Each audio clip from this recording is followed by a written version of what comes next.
நீங்கள் பர்சிஸ்டண்ட்டாக இல்லாமல் இருக்கிறதுக்கு காரணம் என்ன தெரியுமா?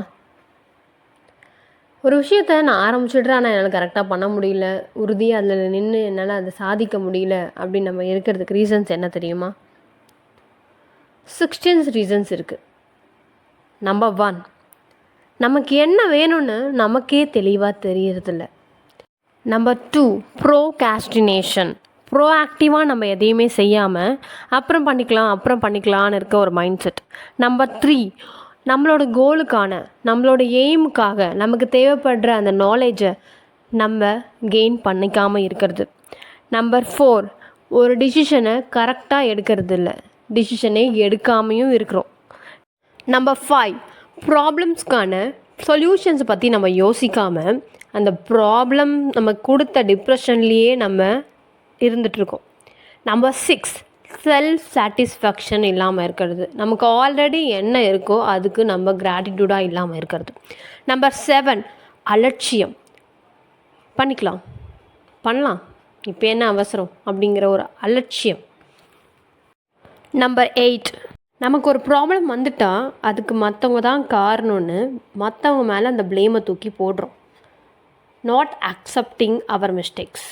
நம்பர் 9, ஒரு டீப்பான டிசையர் இல்லாமல், ஒரு பர்னிங் டிசையர் இல்லாமல் சும்மா மேலாக்கில் ஒரு ஆசைப்படுறது. இது இருந்தால் நமக்கு நல்லாயிருக்கும், அது நமக்கு கிடைச்சா ஒரு நல்லாயிருக்கும், ஒரு வேணும், இது எனக்கு கிடைக்கணும், நான் வாழ்க்கையில் முன்னேறணும்னு ஒரு டீப்பான ஒரு டிசையர் இல்லாமல் இருக்கிறது.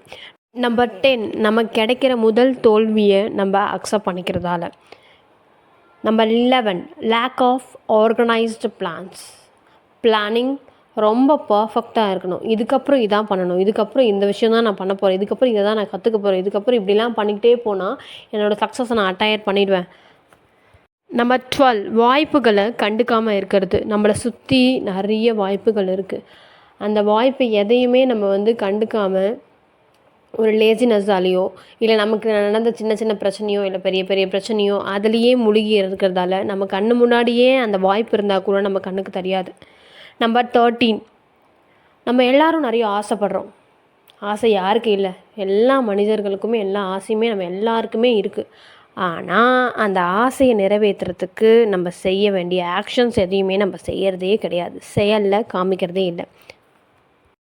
நம்பர் 14, இப்போ நம்ம ஏழையாக இருக்கோமா, ஓகே இதுதான் என் விதி, இந்த ஜென்மத்தில் எனக்கு ஏழையாக இருக்கணும்னு எழுதி வச்சிருக்கு போல் அப்படின்னு சொல்லி அந்த பாவர்ட்டியை அக்செப்ட் பண்ணிக்கிறது. நம்மளுடைய கஷ்டத்தை நம்ம அக்செப்ட் பண்ணிக்கிட்டு சரி இதுதான் நம்ம தலையெழுத்து, இதை நம்மளால் மாற்றவே முடியாதுன்னு நம்மளாக அமைதியாக இருக்கிறது. பிக் ட்ரீம்ஸ் இல்லாமல் இருக்கிறது. நம்பர் 15, ஷார்ட்கட்டாக நம்ம ஏதாச்சும் நம்ம கோலை முடிச்சிட முடியுமா, ஷார்ட்கட்டில் எதனா சீக்கிரமாக எதனா பண்ணிடலாமா அப்படின்னு ஒரு டைரெக்டான ஒரு ரூட்டை நம்ம சூஸ் பண்ணாமல் ஈஸியாக பண்ணிட முடியுமா அப்படின்னு நம்ம யோசிக்கிறது. Number 16, fear of criticism. 99.9% of பீப்புளுக்கு சக்ஸஸ் கிடைக்காம இருக்கிறதுக்கு முக்கியமான காரணம் இந்த ரீசன் தான். இவங்க என்ன சொல்லுவாங்க, அவங்க என்ன சொல்லுவாங்க, நம்ம எப்படி நம்மளை எடுத்துப்பாங்க, இதை நம்ம பண்ணுறோன்னு சொன்னால் அவங்க சந்தோஷப்படுவாங்களா இல்லை அவங்க சேட் ஆவாங்களானே நம்ம யோசிச்சே பாதி விஷயம் நம்ம டிசிஷனே எடுக்க மாட்டோம். அப்படியே எடுத்து சரி முடியும் அப்படின்னு சொல்லி ஒரு 100% கான்ஃபிடென்ட்டோடு நம்ம ஸ்டார்ட் பண்ணுறோம். அப்படி ஸ்டார்ட் பண்ணி நம்ம பண்ணிக்கிட்டே இருக்கும்போது யாராவது ஒருத்தர் உன்னால் இது முடியுமா, உனக்கு இது தெரியுமா அப்படின்னு ஒரு கொஸ்டின் ரைஸ் பண்ணிட்டா போதும், அந்த 100% கான்ஃபிடென்ட் அப்படியே ரெடியூஸ் ஆகிடும். திருப்பி நம்ம அவ்வளோ கான்ஃபிடெண்ட்டாக அந்த விஷயத்தை திருப்பி செய்கிறதுக்கே நம்ம யோசிப்போம். ஸோ இந்த 16 ரீசன்ஸ் தான் நமக்கு இருக்கிற 16 அப்டக்கிள்ஸ். இந்த 16 தடையை நம்ம தாண்டிட்டோம் அப்படின்னா நம்ம சக்ஸஸை நம்ம ஈஸியாக அட்டைன் பண்ணிடலாம். இந்த மாதிரி மோட்டிவேஷ்னல் வீடியோஸ் பார்க்குறதுக்கு நம்ம சேனலை சப்ஸ்கிரைப் பண்ணிக்கோங்க. இந்த வீடியோ உங்களுக்கு பிடிச்சிருந்தால் லைக் பண்ணுங்கள், ஷேர் பண்ணுங்கள். தேங்க்யூ ஃபார் வாட்சிங்.